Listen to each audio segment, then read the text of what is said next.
Okay guys, मैं अनुज श्रीवास्तव एक बार फिर से अपने यूट्यूब चैनल जीके आर्ट पे आप सभी का स्वागत करता हूं। तो छात्रों, हम लोग मुगल वंश के बारे में लगातार पढ़ रहे थे और मुगल वंश के जो राजा रहे उन सारे राजाओं पर मैंने एक एक करके वीडियो आपके लिए बनाया और जिस प्रकार से आप लोगों ने रिस्पांस दिया उससे मालूम चला कि आप लोग उसे काफ़ी लाइक किए, काफ़ी उससे फ़ायदा उठाए हैं। तो आज हम मुगल वंश के राजाओं से संबंधित जो पिछला मैंने एक वीडियो बनाया था डिस्कशन का, जिसमें मैंने मुगल वंश के शुरुआत के 3 राजाओं बाबर, हुमायूं और अकबर, इन तीनों पर कुछ क्वेश्चन आपके सामने लाकर उस पर मैंने आपके साथ कुछ डिस्कशन किया था ताकि आपको एक अंदाज़ा मिल सके कि किस टाइप से क्वेश्चन आजकल एग्ज़ाम में पूछे जा रहे हैं। तो मुगल वंश के बाकी 3 राजाओं को भी जो थे उसको मैंने कंप्लीट कर लिया है, जिसमें जहांगीर, शाहजहां और औरंगजेब है। तो आज इन 3 राजाओं से संबंधित कुछ क्वेश्चन को देखेंगे और ये जानने का प्रयास हम करेंगे कि जो कुछ भी आपको पढ़ाया जा रहा है उससे आप कितना लाभ उठा रहे हैं। उन पढ़ाए गए टॉपिक से रिलेटेड कोई क्वेश्चंस अगर आ रहा है तो बन रहा है कि नहीं बन रहा है, इस पर चर्चा होनी बहुत ही ज़रूरी है। इसलिए आज का मेरा वीडियो डिस्कशन का ही वीडियो है, जिस पर मैं कुछ प्रश्नों के साथ आपके सामने हाजिर होऊंगा। मुझे उम्मीद है कि यदि आप सब वीडियो देखे होंगे तो आप निश्चित ही सारे प्रश्नों का जवाब आप देने में समर्थ होंगे। तो आइए आज हम बिना देरी किए इस टॉपिक की शुरुआत करें। तो आज का जो मेरा पहला क्वेश्चन है वो आपके स्क्रीन पर सामने, किस मुगल शासक ने सती प्रथा पर प्रतिबंध लगाया था? सवाल को एक बार फिर से ध्यान से देखेंगे। किस मुगल शासक ने सती प्रथा पर प्रतिबंध लगाया था? ऑप्शन है अकबर, बाबर, हुमायूं, जहांगीर। तो सती प्रथा की बंद करने की बात कर रहे हैं और कह रहा है कि कौन सा ऐसा मुगल शासक रहा है जिसने सती प्रथा पर प्रतिबंध लगाया था? अकबर, बाबर, हुमायूं और जहांगीर। तो मैं आपको बता दूं कि सती प्रथा सनातन काल से हिंदू समाज की एक बहुत बड़ी बुराई, जो 18वीं शताब्दी के दौर में बहुत विकराल समस्या के रूप में था। और इस सती प्रथा के तहत हिंदू धर्म में अगर किसी कन्या के पति मर जाते हैं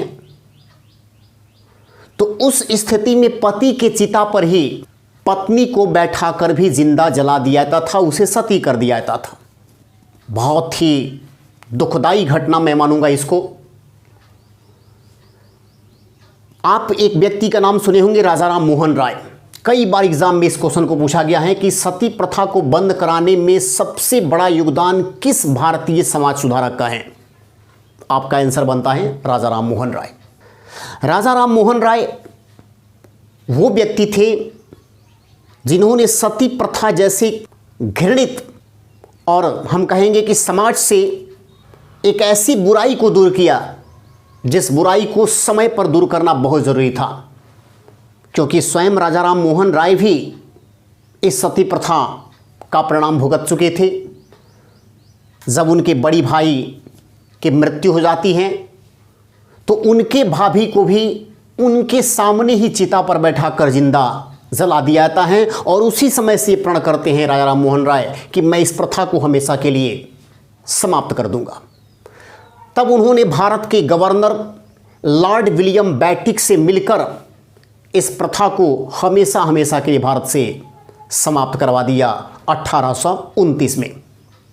तो बहुत ही प्रसिद्ध क्वेश्चन है ये, किस गवर्नर के द्वारा सती प्रथा का अंत किया गया? Lord William Bentinck. सती प्रथा को समाप्त करने में किस भारतीय समाज सुधारक का योगदान है? तो आपका आंसर बनता है राजा राम मोहन राय। लेकिन यहां पर जो मैं बात कर रहा हूं मुगल वंश की, मैं बात कर रहा हूं कि मुगल वंश में कौन सा ऐसा राजा था जिसने सती प्रथा पर प्रतिबंध लगा दिया था? तो याद रखिएगा, सती प्रथा पर प्रतिबंध लगाने वाले मुगलों में दो ऐसे सम्राट आते हैं। सबसे पहले अकबर और उसके बाद औरंगजेब। अकबर ने यह कहा था कि अगर किसी स्त्री की इच्छा है कि वह सती न हो तो आप उसकी इच्छा के विरुद्ध जाकर उसे सती नहीं करा सकते हैं। यानी औरत की यह इच्छा पर निर्भर करता है कि वह सती होना चाहती है या नहीं होना चाहती है। तो एक प्रकार से सती प्रथा पर उन्होंने रोक लगाने का प्रयास किया। लेकिन जब औरंगजेब शासक बनता है तो 1663 में एक आदेश जारी करता है, शाही फरमान जारी करता है और स्पष्ट शब्दों में कहता है कि चाहे किसी स्त्री की इच्छा हो या न हो, उससे कोई मुझे वास्ता नहीं है, किसी भी हालत में मेरे शासनकाल में सती प्रथा नहीं होनी चाहिए, पूर्णतः प्रतिबंध। तो याद रखेंगे, दो मुगल सम्राट जिन्होंने सती प्रथा पर काम किया था, सबसे पहले अकबर और उसके बाद औरंगजेब। तो आप अपने उत्तर को इसमें ढूंढेंगे। प्रश्न को एक बार फिर से देखें और तब आप आंसर ढूंढें कि किस मुगल शासक ने सती प्रथा पर प्रतिबंध लगाया था? अकबर, बाबर, हुमायूं, जहांगीर। औरंगजेब का नाम चूंकि नहीं है और नहीं है तो एक ऑप्शन जा रहा है आपका अकबर, वही आपका आंसर बनेगा। अब आइए अगला प्रश्न आपके स्क्रीन पर। अगला प्रश्न जो आपके स्क्रीन पर है वह क्वेश्चन है, किस मुगल शासक की गद्दी पर बैठते ही उसके पुत्र ने 1606 में विद्रोह कर दिया था, जिसे बाद में निर्ममता पूर्वक दबा दिया गया था? क्वेश्चन को एक बार फिर से और ध्यान से देखेंगे। क्वेश्चन कह रहे हैं कि किस मुगल शासक ने गद्दी पर बैठते ही उसके पुत्र ने 1606 में विद्रोह किया था? यानी मुगलों का कौन सा ऐसा राजा था जब वह गद्दी पर बैठने पर आया तो उसके पुत्र ने अपने पिता के खिलाफ बगावत कर दिया। हालांकि उस बगावत को बाद में निर्ममता पूर्वक दबा दिया गया, लेकिन किसने अपने पिता के खिलाफ ही बगावत कर दी कि आपको गद्दी पर नहीं बैठना है? तो याद करें मेरा क्लास, मैंने आपको बताया था कि जिस समय जहांगीर राजा बनता है अकबर के शासन के बाद, तो उस समय जो जहांगीर का बड़ा पुत्र था खुसरो, इस खुसरो का उम्र भी कम से कम 20 वर्ष या हम कहेंगे कि 22 वर्ष के आसपास हो रहा था। और अकबर के शासनकाल को देखिएगा तो अकबर का शासनकाल करीब करीब राउंड फिगर में हम ले लेते हैं 50 वर्ष रहा है। 50 वर्ष अकबर शासन किया है। जहांगीर जब शासक बनने पर आया तो उसके पुत्र को क्या लगा कि जिस समय मेरा बाप राजा बनने को जा रहा है उस समय मेरा उम्र ही 20-22 वर्ष का है, मेरा उम्र भी इतना हो चुका है कि मैं अच्छे ढंग से प्रशासन को करके अपनी जनता को खुश रख सकता हूं। और एक बात की टेंशन यह भी हो गया खुसरो को कि चलो ठीक है 10 साल 15 साल पिताजी भी रह जाएं, मैं इंतजार कर लूं तो भी मेरा उम्र 35-40 के आसपास होगा, तब भी ठीक है। लेकिन अगर मेरे दादा की तरह यानी अकबर की तरह मेरे पिताजी भी 50 साल अगर शासन कर लिए तो अभी मेरा उम्र है 20 साल और उसमें 50 साल जोड़ दीजिए, चूंकि 50 साल तक रहेंगे तो कुल मिलाकर मालूम चलेगा कि मेरा एज हो जाएगा 70 वर्ष। हो सकता है कि मैं उससे पहले ही निपट जाऊं, और अगर बच भी गया तो 70 साल की एज में मैं राजा बन के करूंगा क्या? क्या हो पाएगा मुझसे? 2-4 साल बाद मेरा विकेट गिर जाएगा। तो खुसरो को इसी बात का टेंशन हो गया कि नहीं, दादा की तरह अगर ये भी 50 साल अगर पहुंचा दिया तब तो मैं किसी काम के लायक नहीं रहूंगा। इसीलिए मेरे पिताजी आपका अब राज्याभिषेक नहीं होगा, दादा के बाद सीधे राज्याभिषेक मेरा कराइए। ये बात बोलता है कौन? खुसरो। और आपको पता है कि जब ऐसा बात पुत्र बोलेगा तो पिता तो नाराज होगा ही। जहांगीर कहता है कि अरे रे दुश्मन, मैं तो अपने बाप के मरने का 40 साल इंतजार किया, तब जाकर मेरी बारी आई है राजा बनने की, और मैं राजा बना नहीं कि तू मेरा दुश्मन तैयार। इस खुसरो को सहायता करते हैं सिखों के पांचवें गुरु। पांचवें गुरु आप जानते हैं कौन थे? अर्जुन देव। वो कहते हैं कि तुम अपने बाप के खिलाफ बगावत करो, मैं तुम्हारा साथ दूंगा। इस तरह से जहांगीर और खुसरो के बीच भैरावल, जालंधर के निकट पड़ता है, भैरावल का युद्ध होता है। और इस युद्ध में खुसरो बुरी तरह से पराजित होता है। इस भैरावल के युद्ध में खुसरो बुरी तरह से पराजित होता है, और जब खुसरो पराजित होता है तो जहांगीर उसे बंदी बनाकर अंधा करवा देता है, और अंधा करवा के खुसरो को जेल में डलवा देता है। और जेल में डलवाकर आगे चल के अपने ही एक बेटे खुर्रम के हाथों 1622 में खुसरो की हत्या करवा देता है जहांगीर। यह भैरावल का युद्ध 1606 ईस्वी में हुआ था। तो यही प्रश्न पूछा गया है। कह रहे हैं कि किस मुगल शासक की गद्दी पर बैठते उसके पुत्र ने 1606 ईस्वी में विद्रोह कर दिया था, जिसे बाद में निर्ममता पूर्वक दबा दिया गया? शाहजहां, बाबर, जहांगीर, अकबर। जहांगीर के शासनकाल को, जहांगीर के शासक बनने के समय। और यही वो समय था जहां से हम एक बहुत ही शानदार क्वेश्चन निकाल सकते हैं, क्योंकि उसके पहले भारत में मुगल वंश की स्थापना बाबर किया। बाबर के बाद उनका पुत्र हुमायूं बना। हुमायूं के बाद अगर उनके पुत्र अकबर की बात की जाए तो वो भी राजा बना। लेकिन किसी भी पुत्र ने अपने पिता के खिलाफ बगावत नहीं किया कि राजा मुझे बनाइए। पहली बार जहांगीर के शासनकाल में ऐसा हुआ जब पिता के खिलाफ पुत्र की बगावत की परंपरा की शुरुआत हो जाती है। तो याद रखेंगे इस क्वेश्चन का आंसर। अब आइए अगला प्रश्न आपके स्क्रीन पर, ध्यान से क्वेश्चन को देखें। जहांगीर के वफादार सेनापति महावत खान ने 1626 ईस्वी में विद्रोह किया था क्योंकि, क्वेश्चन को एक बार फिर से मैं रिपीट कर रहा हूं कि जहांगीर के वफादार सेनापति महावत खान 1626 ईस्वी में विद्रोह किया था क्योंकि वह बंगाल तथा बिहार पर स्वतंत्र रूप से शासन करना चाहता था। ये ए नंबर ऑप्शन है।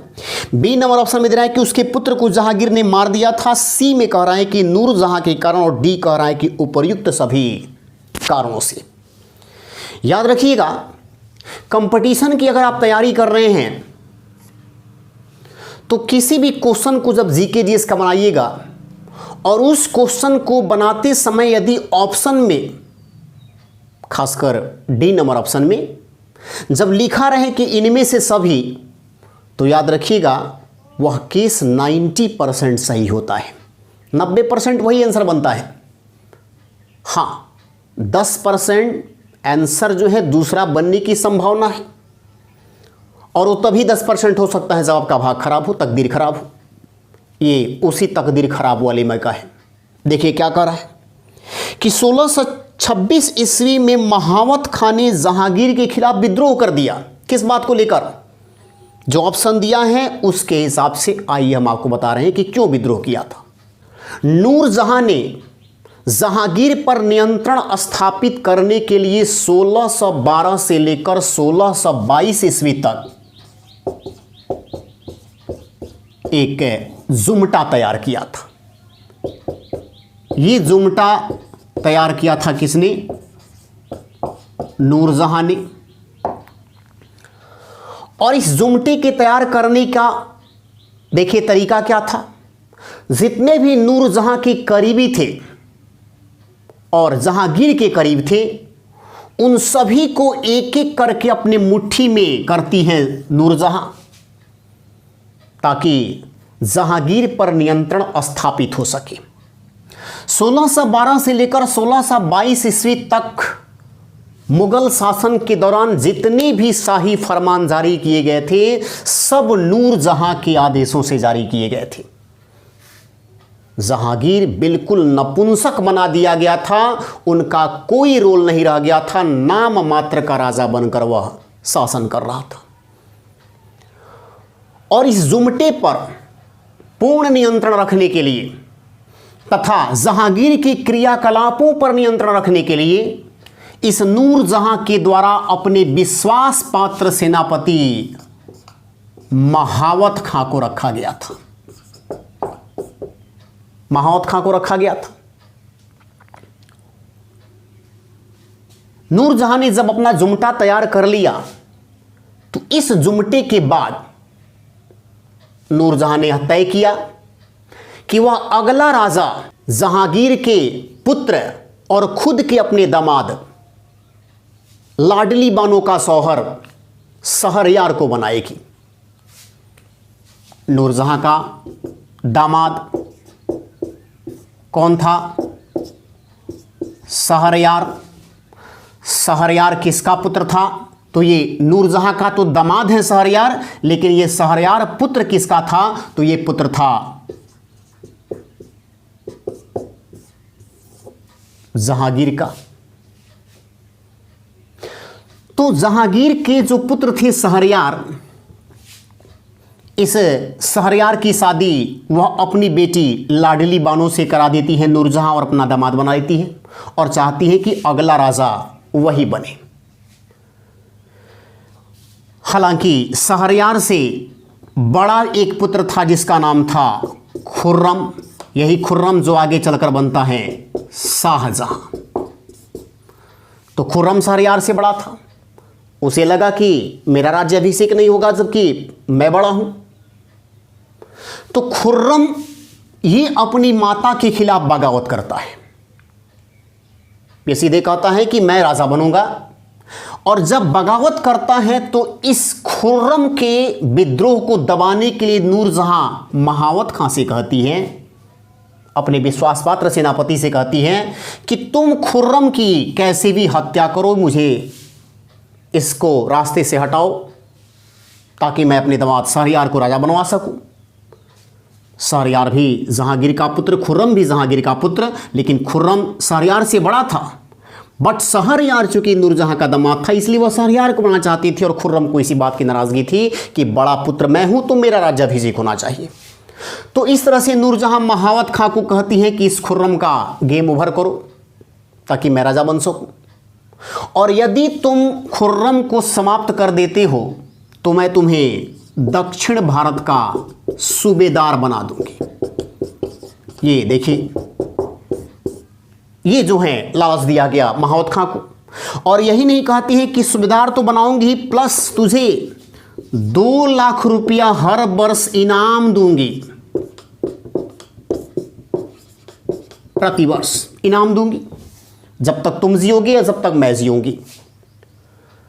खैर, महावत खां खुर्रम के पीछे लगता है। यह अलग बात है कि खुर्रम यहां से भाग जाता है और कुछ ऐसी घटनाएं घटित होती है जिससे नूरजहां को ही बाद में बंदी बना लिया जाता है और उसे लाहौर भेज दिया जाता है। इस सारे प्रकरणों को देखने के लिए आप मेरे वीडियो को ज़रूर देखेंगे। शाहजहां के दूसरे पार्ट को जब आप देखेंगे तो आपको बहुत कुछ चीज़ों की जानकारी मिलेगी पहले पार्ट और दूसरे पार्ट में। तो यहां पर देखिए क्या हुआ। सूबेदार तो खैर दक्षिण भारत का महावत खां बन गया, लेकिन उसको 2 लाख रुपया इनाम की जो राशि है ये जहांगीर नहीं देता है। और जब ये नहीं देता है तो इसी बात को लेकर ये 1626-27 में विद्रोह करता है नूरजहां के खिलाफ कि आपने वादा तो किया था बट इनाम की राशि मुझे नहीं दी गई। तो यहां पर देखिए, यहां पर आंसर क्या बनेगा? सी नंबर ऑप्शन, नूरजहां के कारण। ये नूरजहां के कारण। अगला देखिए,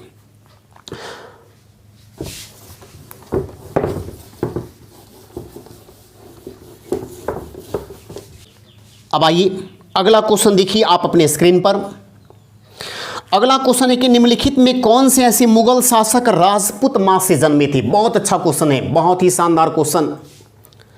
क्वेश्चन को एक बार फिर से सुने और ध्यान से देखें बोर्ड की तरफ। कौन सा ऐसा मुगल शासक था जो राजपूत मां से जन्म लिए थे? ऑप्शन दे रहा है, पहला शाहजहां औरंगजेब, बी में अकबर जहांगीर, सी जहांगीर शाहजहां और डी जहांगीर एवं हुमायूं। चलिए देखते हैं। अगर हम जहांगीर की बात करें तो ये जहांगीर किसका पुत्र है? अकबर का पुत्र है। आपको याद होगा इसी जहांगीर के बचपन का नाम था सलीम, जिसका जन्म फतेहपुर सीकरी में हुआ था। अकबर के गुरु सलीम चिश्ती की कृपा से। तो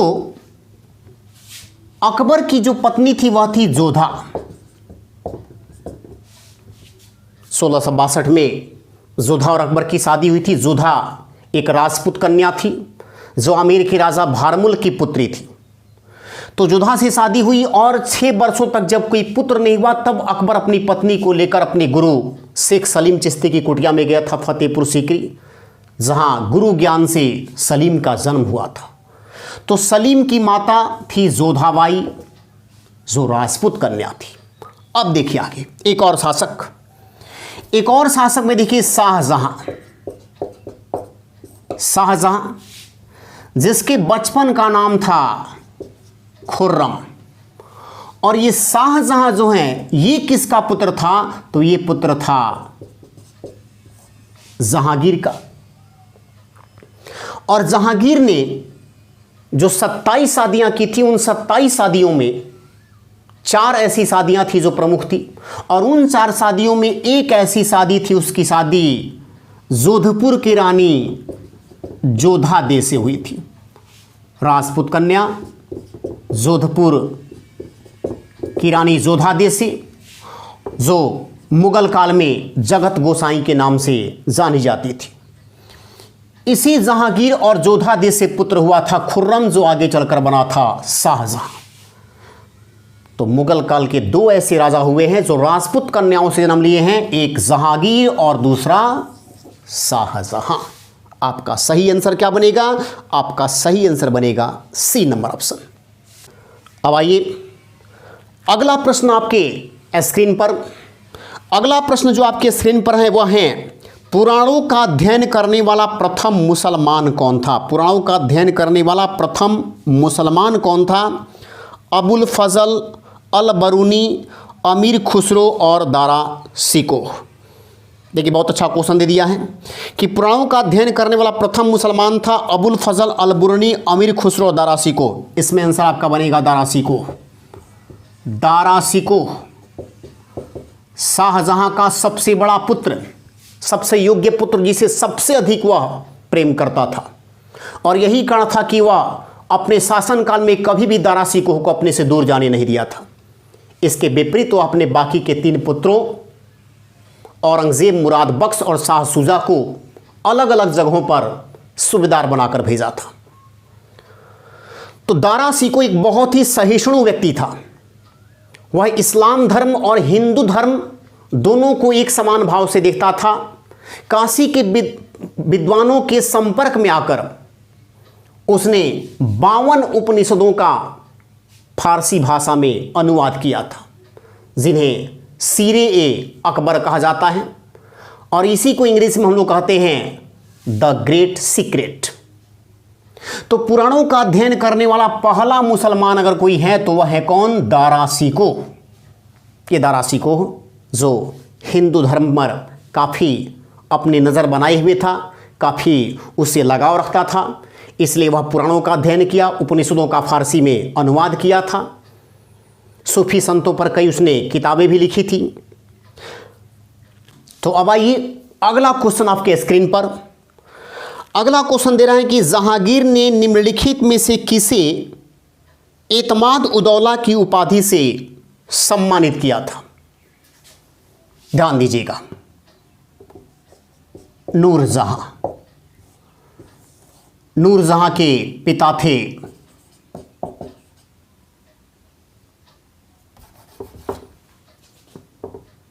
मिर्जा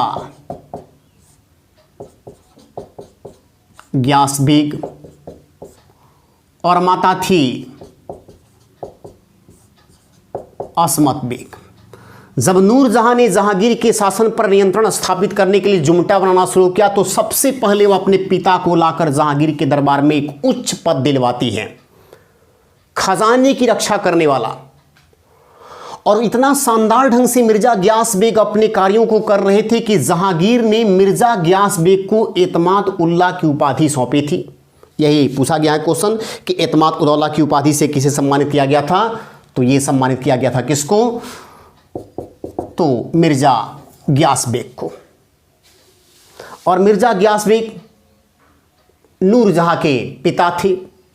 असमत बेग भी नूरजहां की मां थी। और यह असमत बेग वही हैं जो मुगल काल में सबसे पहले गुलाब से इत्र बनाने की परंपरा की शुरुआत की थी। गुलाब से इत्र बनाने की कला को सबसे पहले मुगल काल में लेकर आई थी कौन, असमत बेग, नूरजहां की मां या फिर मेहरुनिसा की मां। ठीक है, ये वही नूरजहां थी जो पहले अली कुली बेग की पत्नी थी। अब देखिए आगे अगला क्वेश्चन है, मयूर सिंहासन पर बैठने वाला अंतिम मुगल सम्राट कौन था। मयूर सिंहासन पर बैठने वाला अंतिम मुगल सम्राट कौन था। ऑप्शन दे रहा है कि मयूर सिंहासन पर बैठने वाले अंतिम मुगल सम्राटों में ए नंबर ऑप्शन शाह आलम प्रथम, बी मोहम्मद शाह, सी बहादुर शाह, डी जहांदार शाह। तो आपको बता दें कि ये जो मयूर सिंहासन है जिसे हम तख्ते ताऊस भी कहते हैं, इस तख्ते ताऊस का डिजाइन तैयार किया था बेबादल खां। और इस मयूर सिंहासन को बनवाया था कौन, तो इसका निर्माण करवाया था शाहजहां। इस मयूर सिंहासन के बारे में कहा जाता है कि यह 12.5 क्विंटल वजनी था, जो पूर्णतः सोने से बनाया गया था। सोना, केवल सोने का इस्तेमाल इसमें किया गया। 12.5 क्विंटल ये वजनी सिंहासन जो सोना से बना हुआ था और इसके ऊपर अत्यंत ही कीमती मोती और जवारात लगाए गए थे। इसी मयूर सिंहासन के अंदर इसने फिट करा दिया था कोहिनूर हीरा, क्योंकि उसे डर था कि कोई ये हीरा चुरा सकता है। और उसने स्पष्ट रूप से इस बात को जब उसके अंदर रखवाया तो ये सोच लिया कि आने वाले समय में अब जो भी मुगल सम्राट इस सिंहासन पर बैठेंगे, हीरा इसी सिंहासन के अंदर रहेगा। लेकिन 1739 में ईरान का नेपोलियन कहे जाने वाला नादिर शाह जब अटैक करता है तो उस समय मुगलों का बादशाह था मोहम्मद शाह रंगीला। ये था मुगल बादशाह। और इसी मुगल बादशाह के शासनकाल में नादिर शाह अटैक करता है, ईरान का रहने वाला, और ये अटैक करके इस मयूर सिंहासन को उठाकर लेकर ईरान चला जाता है। इस तरह से मयूर सिंहासन पर बैठने वाला अंतिम मुगल सम्राट था मोहम्मद शाह रंगीला। ऑप्शन में देखिए बी नंबर ऑप्शन आपके सामने हाजिर है। मोहम्मद शाह ये रंगीला बादशाह के नाम से इतिहास में जाना गया है, चूँकि औरतों से इन्हें विशेष प्रेम था। फिर आइए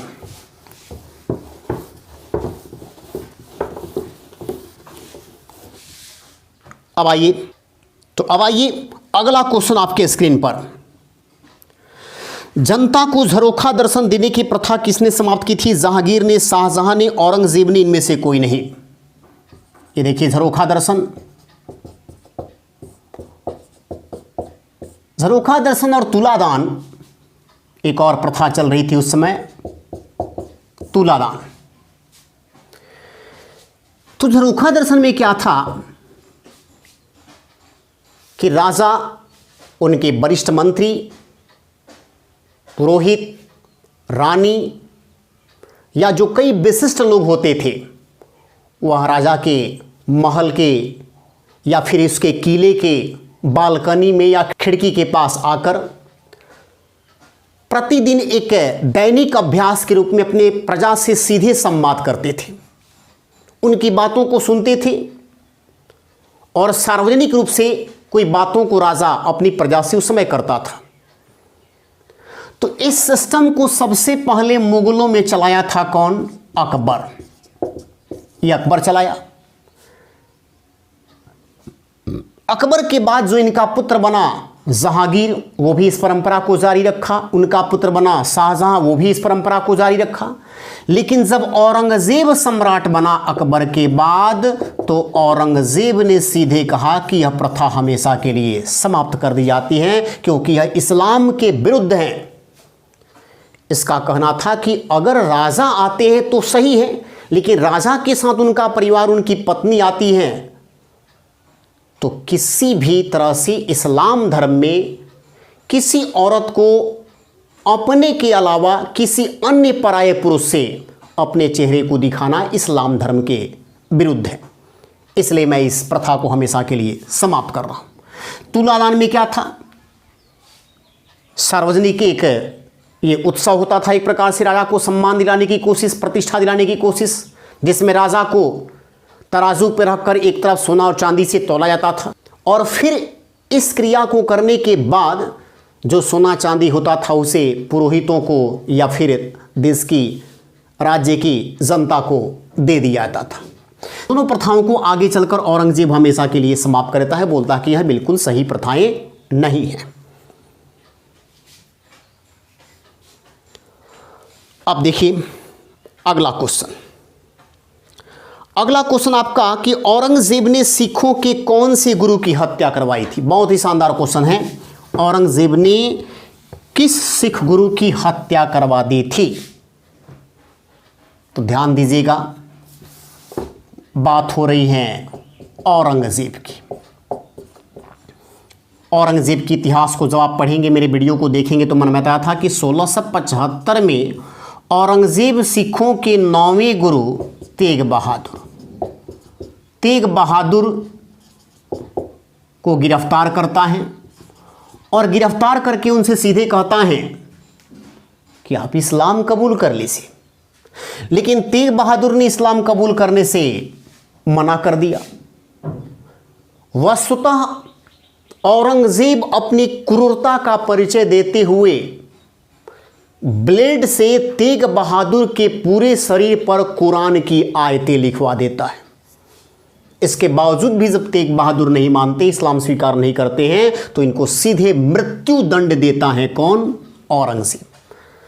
तो सिखों के 9वें गुरु को तेग बहादुर ने मृत्यु दंड दिया और सिखों के 5वें गुरु को फांसी दिया गया था। सिखों के 5वें गुरु थे अर्जुन देव, और इनको फांसी किसने दिया था? तो ये दिए थे जहांगीर ने। और क्यों? तो इसके पहले मैं भी डिस्कस किया हूं कि जहांगीर के पुत्र खुसरो की सहायता किए थे सिखों के ये 5वें गुरु अर्जुन देव, जिससे नाराज होकर जहांगीर अर्जुन देव को फांसी दे दिया था। तो 5वें गुरु की हत्या जहांगीर ने की, 9वें गुरु की हत्या औरंगजेब ने की। बाकी एक क्वेश्चंस, अंतिम क्वेश्चन कि जहांगीर के शासनकाल में गुलाब से इत्र बनाने की कला निम्नलिखित में से किस महिला ने विकसित की थी? ये तो मैं पहले ही आपको डिस्कस कर चुका हूं आज ही कि जहांगीर के शासनकाल में गुलाब से इत्र बनाने की कला सबसे पहले किस महिला ने विकसित की? असमत बेगम, नूरजहां, हमीदा बानो बेगम, मरियम जमानी। तो मैं आपको बता चुका हूं कि नूरजहां की मां असमत बेग के द्वारा सबसे पहले गुलाब से इत्र बनाने की विधि खोजी गई। गुलाब से इत्र बनाने की कला सबसे पहले मुगल काल में कोई लेकर आई थी, तो वह महिला थी असमत बेग, जो नूरजहां की मां थी, मिर्जा ग्यास बेग की पत्नी थी। तो ये रहे आपके क्वेश्चंस। तो मुझे उम्मीद है कि जो भी मैंने क्वेश्चंस आपको आज बताया, आपको एक अनुमान लग गया होगा कि किस टाइप के क्वेश्चंस एग्जाम में पूछे जा रहे हैं, कैसे क्वेश्चन आते हैं। ये भी कभी ना कभी आया हुआ क्वेश्चन ही था। तो आप इसी तरह से मेरे वीडियो के साथ लगातार बने रहें। एक से बढ़कर एक आने वाले समय में आपके सामने वीडियो आएगा। बस आपकी कंटिन्यूटी हमारे चैनल के साथ बनी रहनी चाहिए। और लॉकडाउन का जो समय चल रहा है, इस समय छात्र बहुत ही परेशान है, चूँकि ऑफलाइन क्लास वो डायरेक्ट हमसे नहीं ले पा रहे हैं, जो भी छात्र कंटिन्यू हमारे क्लास को करते हैं, लेकिन उनके पास एक सुनहरा मौका है कि वो ऑनलाइन के माध्यम से आज क्लास कर रहे हैं। यूट्यूब से मैं उनके लिए सेवाओं को दे रहा हूँ। बस आपकी ज़रूरत है कि जो छात्र इससे वंचित हैं, जिनको सेवाओं का लाभ नहीं मिल पा रहा है, वहाँ तक आप मेरे वीडियो को शेयर करें ताकि बच्चे इस लॉकडाउन के समय में भी तैयारी करके अपने कैरियर को बेहतर बना सकें। इस उम्मीद के साथ आपसे आज विदा लेते हैं हम। धन्यवाद।